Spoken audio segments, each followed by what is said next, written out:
Welcome to the Books, Beards, Booze podcast, where we talk books, drink booze, and have beards. All right. As always, I am Bob of Tales by Bob. And I'm Derek from Runeterra. Oh, okay. Nice. I'm not drinking anything right now. Would you like to be? No, Neither do I, but I poured one anyways. Well, no, I got a thing. As soon as we're done here, yeah. I am setting up a booth at the GT South Mini Arts Festival. So I'll be at that. By the time y'all hear this podcast, it will be over. So we're real smart about the way we do these things. Well, I told people about it last week. Oh, that's right, you did. But yeah. So, but it's one of those deals like I don't want to show up drunk to that.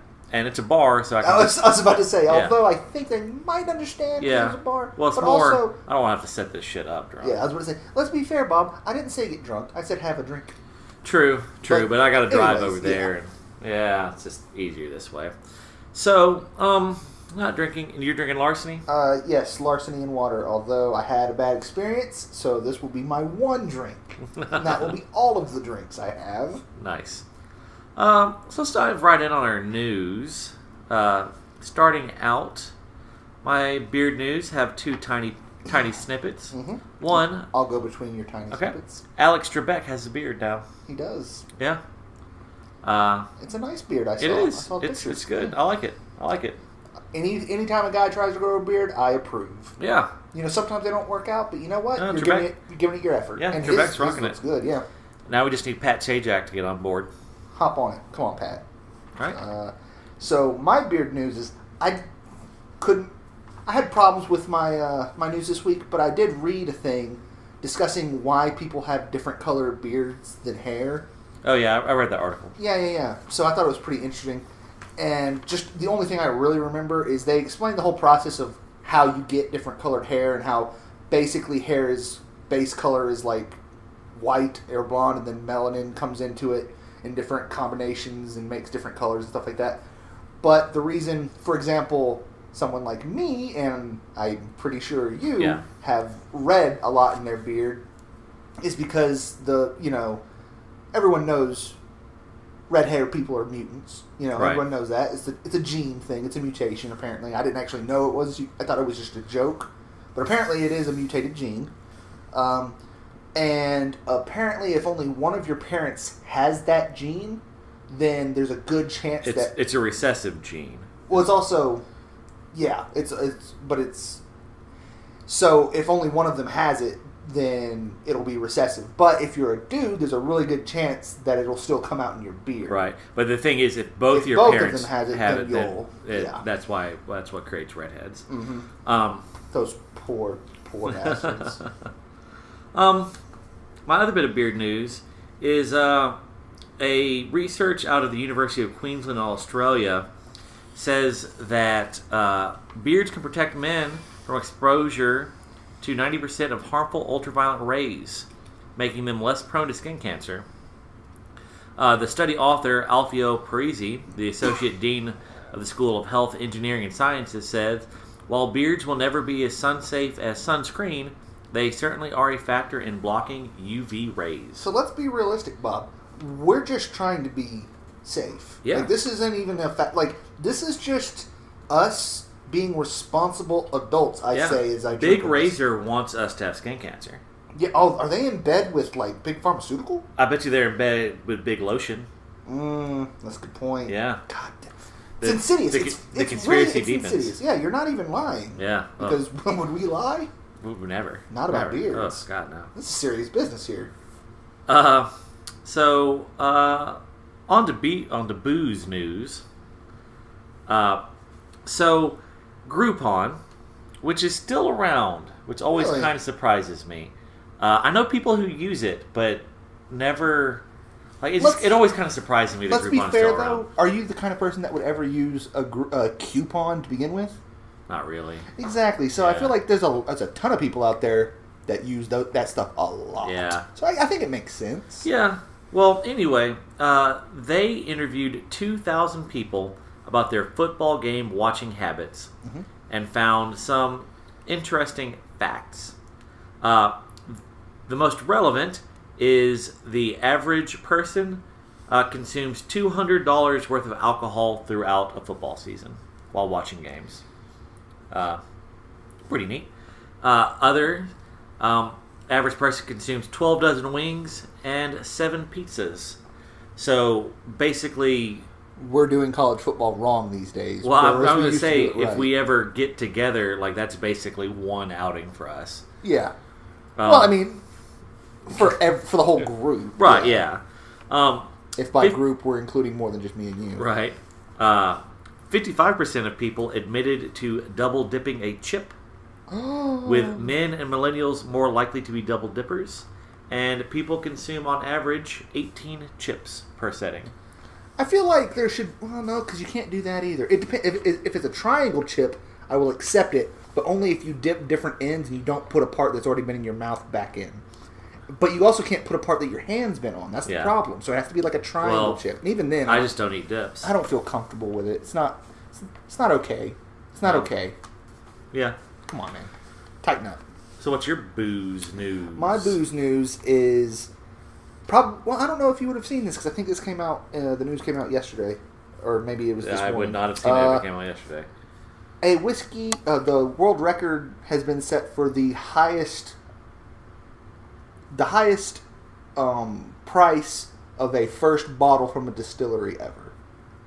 Huh. So it was on a whiskey auction at a place called the Teeling Pot Still Whiskey. With the very first bottle from its very first cask went on sale, and it sold for 11,200 euros, which is approximately 13,100. $13,100. Right.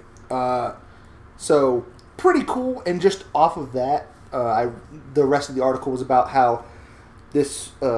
I think the person that sold it is starting a website called CelticWhiskeyAuction.com, where it's just a whiskey auction where people can send in their whiskeys to be sold off, and it's not just for super expensive stuff. It's also for people that can't get access to things through traditional means. Yeah. And it's more when it comes to sellers, it's more for people that are local. But if you're willing to have it like carriered to them or whatever, delivered to them, they'll still be able to auction it. But they're starting that website. I think they're starting like submission, or they're taking submissions for what's going to be on their opening auction, because this was a thing they did outside of this website. But I think now this website's going to be. They basically paid $13,000 for advertising, basically. Well, it's not the same people. It's just that's who... Oh, okay. I see what you're saying. But yeah. But they've got a couple of things, and they mentioned some of the things they're going to be auctioning off, like a batch of Middleton Very Rare, one lot that has every year from 1984 to 2017. It's similar batches have sold for anything around 40,000 euros. They've also got a bottle of Macallan 50 year, which often sells for something around 60,000 euros. Yeah. So I thought that was pretty cool. Yeah. I would check that website out. I mean, it's all going to be European, so yeah. fuck us. Well, I mean, we can't. I would go look. If it wasn't Alabama, we would still be able to get it. Oh, but I'm sure the you cost can't. would be outrageous to get it here. But for stuff that's like super local kind of stuff that you wouldn't be able to get. Oh, and another bit of news, because I don't actually have book news because I couldn't find anything I thought was interesting. But I did find an additional thing while I was watching. I found a YouTube channel that I like to watch about whiskey reviews and things like that. If you remember, months ago I did a review of, or I discussed a type of whiskey that was being made in Mexico, where it was made from heirloom corn. Yeah. And the different colors had different flavors. I just happened to check the YouTube channel yesterday, I think it was, and they were reviewing all 3 of those whiskeys. Huh. So they reviewed them. They were very excited because they knew that it was probably they were never going to get another chance to get this stuff because it's pretty rare. I was just excited about that. They said they were pretty. One of them was real funky, but they seemed excited about it. But the other thing I wanted to mention is there was a brand of whiskey that they reviewed on that same episode that's from Atlanta. So I'm going to probably see about trying to track that down sometime soon. It's a semi-expensive, not too bad, but it might take me a little while to see if I can find it. And if I can't find it, we might have to go on a trip to Atlanta. Okay. So. That'll work. Always down for a field trip. Mm-hmm. So my book news. So on Wednesday, Barnes & Noble said that Fear, which is the Bob Woodward book on the Trump presidency, has had the fastest sales for an adult title since Harper Lee's Go Set a Watchman, which was released in 2015. Has it been that long? Yeah, it's been a while. Simon & Schuster announced that more than 750,000 copies of Fear had been sold as of Tuesday, the first day that it went on sale. That includes pre-orders, first-day sales of the print copy, ebooks, and audiobooks. As of the time of this article, which was Wednesday, it ranked number 4, just ahead of Jordan B. Peterson's 12 Rules for Life and James Comey's A Higher Loyalty. The 3 books that are still ahead of Fear, number 3 is Girl, Wash Your Face. Number 2 is the Last Week Tonight parody of a children's book about the Pence family bunny. And number 1 is Fire and Fury, which was the other real famous book about the Trump presidency. Anyway, so on Wednesday, the publisher said that it had ordered a 9th printing, which brings the total number of hard copies in print to 1,150,000. 1,150,000. The book is also selling well outside of the U.S. It's currently number 1 in Canada, UK, and Germany. And they have already sold the foreign rights to the book to 16 different countries. So who did you say was the author for this? Bob Woodward. That dude's getting paid. Oh, that dude's good for him. That dude's long been paid. I don't know anything about that's this the guy, direction of... That's the guy who Deep Throat. That's... Yeah, still, that's a big success, though. That's a lot of books. Well, he didn't need the money. I'm sure he's written a ton of books. He's done books on basically every presidency at some point or another. But yeah, it's still, I like it when people are successful at selling books. Yeah, no, and like it's basically him selling all these books is basically allowing a bunch of no names to get their books published, basically, because that's how the market makes people interested in that type of thing. That's how the industry works. The industry works like, I think it's 19 out of 20 books don't sell out their advance. Right. So it's that 20th book that does so well that it provides that keeps others keeps others afloat. That makes sense. Yeah. So good for Bob. I was asked if I was going to read it, and I said no, because there can only be one Bob. Well, I think it would just piss me off. The news is already terrible enough. I don't need a double dose of it. I know it's a shit house on fire right now. I don't need to read it. But yeah, so that's my news. You got anything else you want to add? No, although I was just really I couldn't find anything I thought was real interesting on book news this week. That was kind of a bummer. Couldn't find anything interesting. Yeah. Yeah. Well, how about in lieu of that, we cue up this harmonica.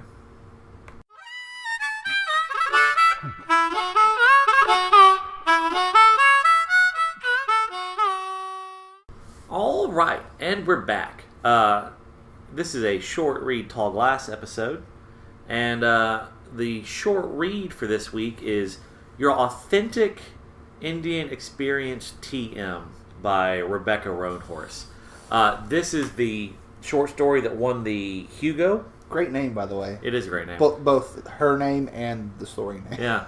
Mostly I was talking about her name, but you know. So she won the Hugo for this short story. And I think we decided that the next few stories that we do are going to be the other stories that were nominated. Oh, right. Yeah. Then we're gonna have our own voting kind of deal. So, but I don't know, man. The story was real good. Going to be hard to beat, I think. I thought it was real good, but for me, there's a decent chance that something else can beat it purely because it made me so sick to my stomach at the end that it made me very uncomfortable. I don't know, like it. What like just what happened? Oh, what happened to him? Yeah, like I was just physically ill. Yeah, well, so I was like, if I can find something that's because it was really well I think that evoked emotional. that much emotion. Yeah, I like, know, which is, but, and I understand and I recognize that it did that. But if I can find something that does as much emotion but isn't as uncomfortable, then I'm going to be like, I like that one more because I wasn't feeling like this today. Nice. No, real good. If you haven't read it, please stop what you're doing, scuttle out, give it a quick read. It's on Apex, which is a real good online magazine. Highly regarded. Yeah, it was... I was really kind of wondering where the story was going for a while. Yeah. And then when it got to the end, it was like, oh, the twist, the Shyamalan-esque twist at the end. Yeah. I think I saw where someone called this Indianception. Indianception. Yeah. I actually haven't seen Inception, but I could definitely see that. Because there is enough nebulousness at the end. Like I choose to read into it that Jesse has been in virtual reality the whole time. Okay. That's kind of my read on it. That he is the one actually getting the authentic Indian experience, and because everything in there is like the whole thing is kind of a metaphor for the white man coming in, taking his land, taking his job, taking his wife, like white men coming in and taking everything from him. And it was a way to show him, oh, well, this is what it's like to be an Indian in America. Boom, kind of deal. But it's not explicitly stated, it's not just, well, this is what's happening. Whoa. It's implied, but you could argue that, no, you take the story at face value. The story is what it is. That White Wolf is, like that whole thing actually, like they're not he's not in virtual reality the whole time, I mean, I guess you could make that argument, but I think that's a not smart argument. Like, I think it's really clear that it's the other way around. Like you think that the experience is what he's trying to give people, and then you see it at the end. Like, it's so... Like, I would say it's a strong metaphor or symbolism or whatever, but like I don't want to. It's not to the point of me saying, oh, it's beating you over the head with it. Yeah. But I think it's strong enough to where anybody can be like, no, that's exactly what's happening. Yeah. I mean, well, like to me, it was like it did not click as a metaphor until the end, and then for me, it was just like, oh, well, this is like I was so caught up in how shitty the situation was. Yeah. I wasn't thinking big picture stuff here. I was just like, God damn, motherfucker can't catch a break. And then like when it gets to the end, then it's like, now I see. I saw it from the moment that he met White Wolf. Like, I was like, oh, I see where this is going. Okay. But the only thing that I didn't see was the idea of it potentially being him in it. I just assumed that it was still making the same point, but with the person doing everything in the real world. Oh, okay. I just didn't... That's the only part I didn't see. But like the rest of it, I was like, oh, no, I definitely see that. But when it got to that, I was like, oh, God, this makes me super uncomfortable. But then I was like, please let that be what this is. Like, let that be what it is. Instead of this actually happening, it's just him experiencing that experience. Yeah. Like, because then it can stop. Yeah. Oh, it was rough. Yeah. It was rough. Poor Jesse. I woke up, I couldn't sleep real well, so I woke up and did my news and then read it, and I was just, my stomach just hurt so bad. I was just like, oh, this is miserable. Yeah. Like, I really like reading uncomfortable, sad books, which we should have a conversation about. I finished another Robin Hobb book, but she's brilliant, by the way. Yeah. But this, I don't know, there was just something about it that just, I was like, oh no. I don't know why it hit me so much different. Maybe it's because I didn't have as much time with the character to like... So much shittiness happens to him in such a short span of time. Like if this had been a novel, you'd have had little breaths of air of when like I guess, but even if it's just a roller coaster of nonstop bullshit. But I guess it's one of those things like I knew the story was ending too. Yeah. So I was like, it's not going to have a potential chance to get better because it's going to end with it at this point. Yeah. Because if it's a book, so does it have a happy ending technically? I think it does. Yeah. It's not really happy. It's he just wakes up. Yeah. It's just oh thank God. Yeah. But I just don't think. I mean, it's not. You don't actively feel happy, but I do think that it's like, oh, okay. Yeah. Happy ending is a strong word. Yeah, that's not. But it's. Oh, it was painful. The one thing I wanted to point out is like I kind of dug the way they were describing the VR and stuff like that. Yeah. Because I was like, oh, this is like a not confusing Teleran Riode from The Wheel of Time. Yeah. The Dream World. It's like, oh, so it's not confusing as all hell, right? But it's the same kind of thing. Cool. My favorite part, I didn't have a favorite line because I tend to default to my favorite line being like the last line kind of deal, and I feel like that's somewhat of a cop out. But my favorite bit was where he's basically talking about like, yeah, man, everyone says they've got some Cherokee in them. Yeah, kind of deal. Mine was like because I've had probably 100 people over the course of my life tell me that they have Cherokee in them. Yeah. Mine was, I guess it's Daran. Daran has it wrong. The tourists aren't all bad. They're just needy. I'm like, bruh, you're needy. Like, what is happening right now? Yeah.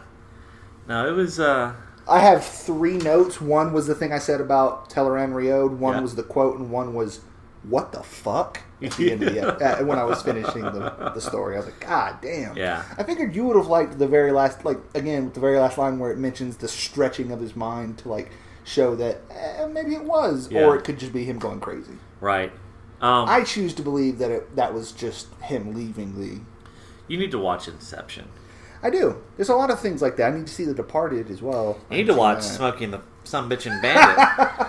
It's on Prime. I watched it and Get Shorty back to back. I was planning on maybe watching it last night, but then I ended up finishing my book. It had been a long time since I had seen it, and it was fun. Yeah, it's a fun It's just movie. a fun movie. Yeah. And but the Get Shorty is just such an amazing. I don't movie. know that I've ever seen Get Shorty. I've seen like a clip of it. Amazing. Really? I mean, listen to this cast. Mm-hmm. All right, and you know how I am terrible with actors. Mm-hmm. James Gandolfini. John Travolta, obviously, main character. Rene Russo. Mm-hmm. Gene Hackman. Danny DeVito. Young Danny DeVito, like to where it's almost like, oh, I don't hardly recognize you when you're not Frank from It's Always Sunny. There is, and there's a couple other, like a bunch of folks. I know who's all in it, and I know what it is. I just never saw it. I remember the only time I saw any of it is I walked into Bane's room once when he was living with Marshall. Yeah. And it was on. Yeah, I was half watching him. You've got Prime tonight. You should watch both. We'll see. Back to back, I did Iron Man. I mean, I got.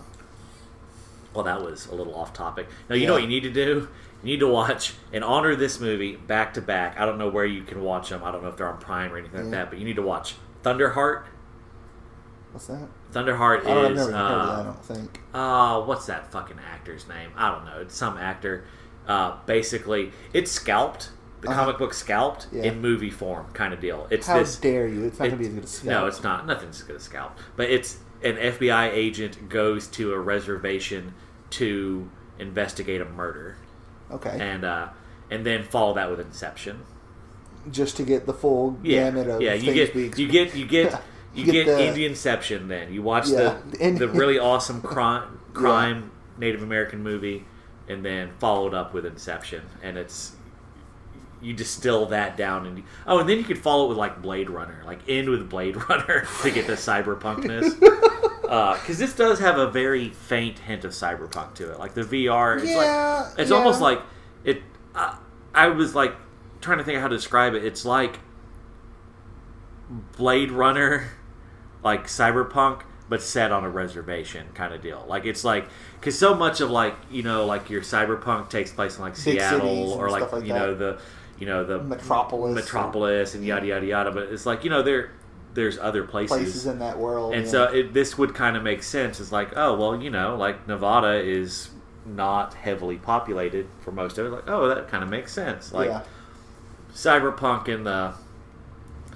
in the fringes, yeah.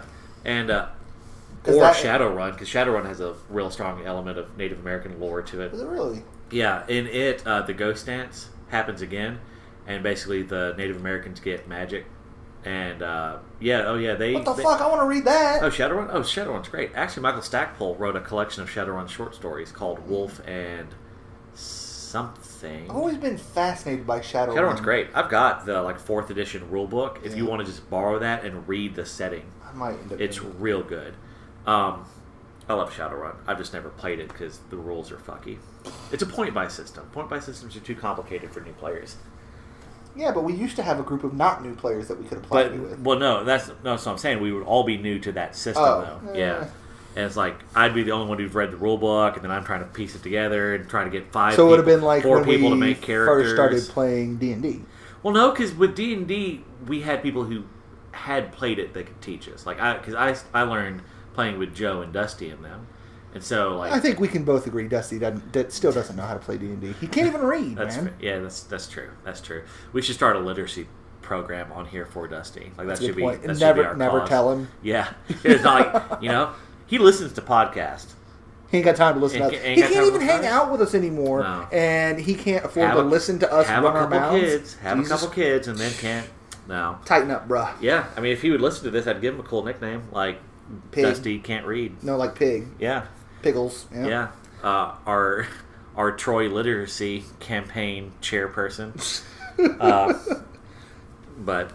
that went off. Rails. Yeah. But it's kind of hard when you both love the story. Normally you shit all over the story. Well, I think a lot of the stories deserve to be shit on. This one was good. The only problem with it made me feel shitty, which is. I get shittily a sign of a good story, I guess. Yeah, I get that, but it was just one of those. All right, here's a question for you. How is this story different from what you love about Robin Hobb? Because honestly, I think that it's... Because for those who haven't read, Robin Hobb is miserable. Yeah, she gets... But I love it. It's great. It's amazing. Because, honestly, it's the link. She's definitely top 10 fantasy writer. This is a conversation that we might have for a special pod at some point, but I think she might have become my favorite in the past week or two. Beating Rothfuss. Yeah. I want us at some point to have a conversation about Rothfuss and Scott Lynch and that newer batch of stuff that we read that's still going and not really done yet kind of stuff. Yeah, just and how people have been getting up in arms about that they're owed these stories.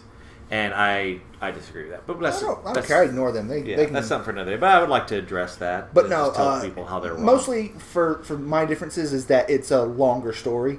Okay. So that even when things go really badly, you get the opportunity to see them slowly build back up, and you know that they can do it. Yeah. When this just ends, I don't know if he's going to be okay or not. I mean, yeah. No matter what happens to Fit Chivalry, for the most part, he manages to stumble and make his way through it. And you kind of know that he can kind of bring it back. Things won't be as good as they used to be. Right. Still going to be bad, still going to be hard, but he's going to find a way to keep going. Yeah, well, his degree of expertise. Yeah. Jesse does not seem to have any expertise whatsoever. That's my biggest concern. Is as a character, he has no competence. So I'm like, oh no. Yeah. It's not going to go well for you, buddy. Yeah. All right. You said what you want to say there? Yeah. I think so. I think that's it. All right. So I want to address this real quick. So for those who don't know, which is going to be most everyone, Tales by Bob has a Patreon. It's patreon.com/tellsbybob, I think. I forget the exact format. But look, if you look for Tales by Bob and Patreon, it'll come up. Well, we are going to overhaul the Patreon so that Books, Beards, Booze supporters can also jump on there and support. And but you say, but Bob, what the fuck is Patreon? Because no one knows. Apparently you've lived under a rock. Well, you know what? I went and had a meeting Friday yesterday with the small business, because I'm setting up all this Tales by Bob legal entity stuff. Yeah. I met with their social media expert to try and get some advice on ad campaigns and stuff like that, and she had never heard of Patreon. Did that immediately make you go, oh? No, she definitely knew what she was talking about, but it was one like I spent a large part of that meeting walking her through how to upload a book onto Amazon, because she's got a book that she wants to do that. And she was about to pay someone to do it, and I was like, don't pay someone. It's so easy. Anyway, I told her, like, you've got my number. Just call me if you have any questions. I'll walk you through it. But no, she definitely knew what she was talking about. She's a smart woman. Yeah. She just... That was a blind spot. Yeah, these are two. Anyway, but a lot of people don't know what Patreon is. How Patreon works is you sign up to support... You can support Tales by Bob. Michael Stackpole has a great Patreon. Brandon, who was co-host when Derek abandoned us, he has a Patreon. You can go out there. A lot of your favorite creators have Patreons. And what you do is you agree to support them on a monthly basis. It's typically like for either like $1 a month or $5 a month is your typical amounts. Now there are people that other ones get higher depending on but like, so how we're going to work is there's going to be a tier for $1 a month to support Tales by Bob. There's going to be a tier that's $1 a month to support Books, Beards, Booze. There's going to be a tier that's $2 if you want to support both of us, and then there's going to be a $5 tier if you just really fucking like what we're doing. We currently have $6 in supporters coming in. Big ups to those people. What you're going to get in return is, one, I am going to be writing a serialized story specifically for Patreon. It's going to be a steampunk tale set in my steampunk world, and that y'all eventually, if it's good enough, it'll get published in the real world maybe, but in the short term, Patreon subscribers, every month you're going to get the next installment in this serialized tale. If you're more on the Books, Beards, Boo side of things, me and Derek are going to be doing a YouTube video every month that'll be exclusive to Patreon, and it's going to be a world-building project that I'm really excited about. It's going to be real fun, a little silly, a little fun, and so check that out. And you don't... It's if you support the Patreon, you get access to both things, streams of content. But starting in October is when those content streams will be coming on. So, yeah, we would greatly appreciate it. Currently, the Tales by Bob Empire costs $28 a month to run. $20 for the podcast and $8 for a fucking word. So we're trying to get break even. You know, we're trying to get $28 worth of support. I'm just going to go in under a new name and give you $8 a month so that you stop complaining about that. It chaps my ass so hard about word. But yeah, and we'll probably, if we get to a certain amount of rewards, we'll probably start like doubling up the content. Like I'll probably do like 2 installments of the story. We'll do extra videos, stuff like that. But you can set up goals, so once you reach a certain spot, you'll First know goal is how much going to be $8 to cover Word. The next goal is going to be $28 to cover it and podcast hosting. Yeah. And then probably if we get to like $100 a month, at that point we'll probably start offering some extra content.